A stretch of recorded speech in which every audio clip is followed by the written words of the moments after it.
and then actually this is my 30-year anniversary of playing guitar this year.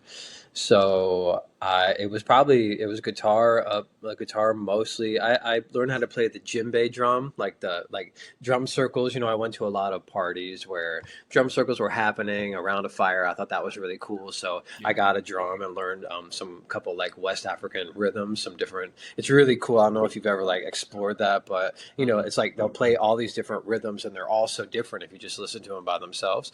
Hmm. But then um, when you play them together all at the same time, they have this crazy like syncopated, but the way they lock in is like really, really cool. And so I started exploring that a little bit, but not a lot. It was just like a little hobby I did when with friends around a fire when we'd get together sometimes.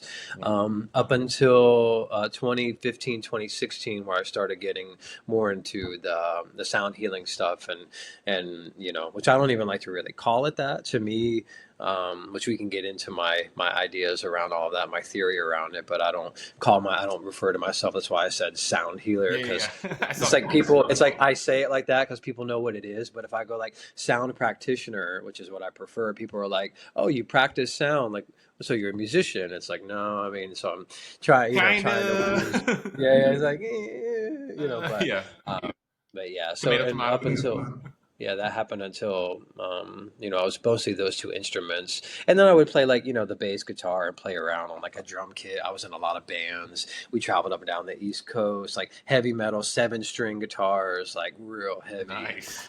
Yeah, lots of Drop C yelling, tuning. lots of. I mean, drop A when it was on the I don't even seven know what string that is. guitars.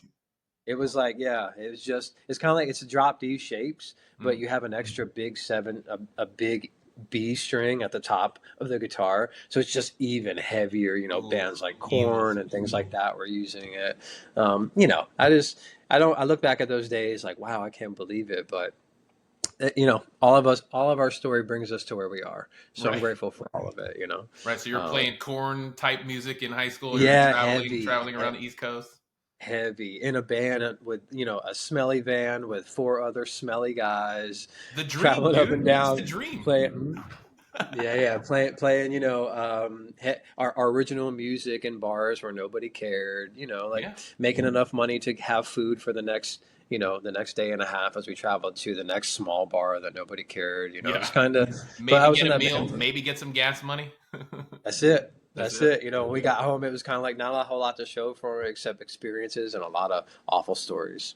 Yeah. Maybe we could do another episode about all those awful stories. We could do 2 or 3. It's pretty Yeah. crazy. Yeah, yeah. How long were you guys playing? Were you just in one band or just several? Well, I mostly one band was from 2001 or 2000.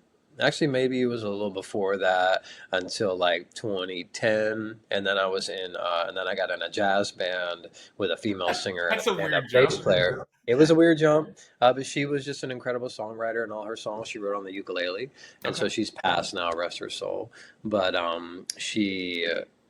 she kind of like changed me over and was like, "Oh, you could do this thing." And so I started singing more, singing harmonies more, getting into like that kind of thing, singing softer and playing in these jazz standards. And the money was a lot better Yeah. because we were playing now these bars where people actually wanted to hear us and would Right. give big tips and only 3 people to split the money. So that was a little, and we did that for maybe 4 years, up until I think around 2014, 2015, and that's when I started to find the sound practitioner part Okay. of my life. Yeah. That's you started that your inner sound practitioner Yeah, started yeah, to come my out. that's when, yeah. Did Well, that? and that's where I took I've been working with a lot of plant medicine in Peru, and that's kind of That's what I was where it about